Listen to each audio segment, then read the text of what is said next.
This is Chris, my son. He just climbed up to Outpost, and so we're carrying a lot of gear, so it was pretty heavy. He's not very experienced, but he's doing a good job. He led in front of all of us older guys. Can you tell me what was the hardest part? I'd say the hardest part was the incline.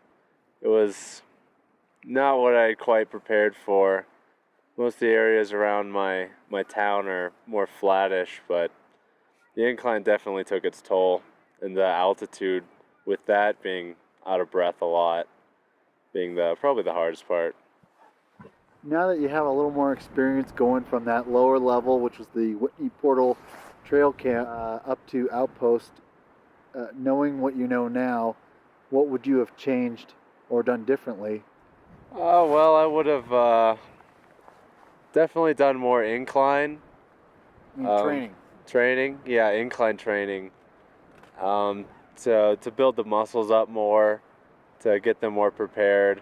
This is the first time I've used trekking poles as well, and I was surprised at how much my arms were tired, because that took a toll too. So I'd also say work out your arms with the trekking poles beforehand, before you start the ascent there. And then as far as like energy level and snacks and everything like that, do you think you did a pretty good job, or would you recommend some other snacks that might help people to maintain their energy on their way up, all the way up?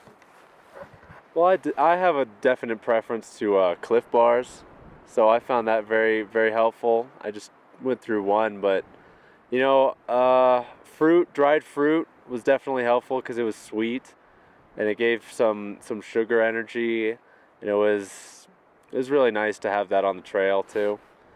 So definitely have snacks in case you get hungry, because once you're hungry, it's a lot harder to move forward.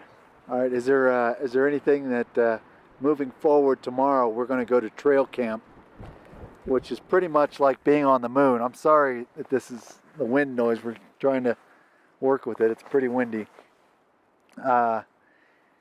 Is there anything that you're nervous about tomorrow that might be coming up that you have some expectations of? Oh, nervous? No, excited. That's the right term. Well, I look forward to the wind. It just every 30 feet you go up, it just gets more and more windy. It's definitely, you need that outer coat to keep the wind from chilling your bones. It gets really cold. Bring gloves. It's fun. And a hat. Yeah, and sunscreen.